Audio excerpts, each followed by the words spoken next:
কালো টাকা সাদা করার ব্যাপারে যে প্রশ্নটা উঠেছে, এবারের বাজেটে কোনো কালো টাকা সাদা করার কোনো প্রভিশন রাখা হয়নি।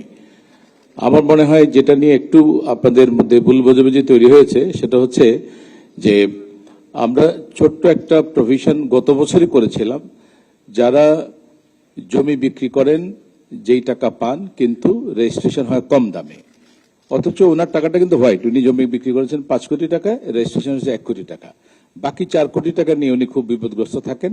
সে কারণে আমরা গত বছর এই আইনটা করেছিলাম যে উনি যদি বাকি 4 কোটি টাকা প্রমাণ করতে পারেন যে ওনার ব্যাংকিং চ্যানেলে লেনদেন হয়েছে এবং ওনার যদি বায়নানামা থাকে প্রুফ করতে পারেন, তাহলে উনি ওটার উপরে রেগুলার যে ক্যাপিটাল গেইন ট্যাক্স সেই হারে ট্যাক্স দিতে পারবেন। এটা আমরা গতবারই করেছি, এটা ছিল সেলারের দিক থেকে। এইবার বায়ারের জন্য একই রকমের একটা সুবিধা চিন্তা করা হয়েছিল যে বায়াররাও ঝামেলা পড়েন যে একটা ফ্ল্যাট হয়তো উনি কিনলেন 20 কোটি টাকা দিয়ে, কিন্তু রেজিস্ট্রেশন হচ্ছে 2 কোটি টাকা। আমাদের ট্যাক্সের লোকজন ওনাকে গিয়ে আবার চেঞ্জ করে যে আমাদের কাছে প্রমাণ আছে আপনি 20 কোটি টাকা দিয়ে কিনেছেন, আপনি এখন এটার উপরে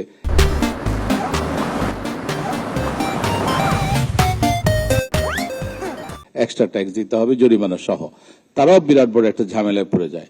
তো সেখান থেকে একটু রিলিফ দেওয়ার জন্য বলা হয়েছে যদি ওনারা নিজেদের থেকে ডিক্লেয়ার করেন, যাতে করে উনি 20% এক্সট্রা দিয়ে রেগুলার ট্যাক্স প্লাস 20% এক্সট্রা দিয়ে যাতে এটা দেখাতে পারেন। আর যাদের নিজের টাকা আছে অলরেডি, যার ট্যাক্স দেওয়ার টাকা আছে, হোয়াইট মানি আছে, তাকে আর কোনো ট্যাক্স দিতে হবে না, এরকম একটা প্রভিশন আছে।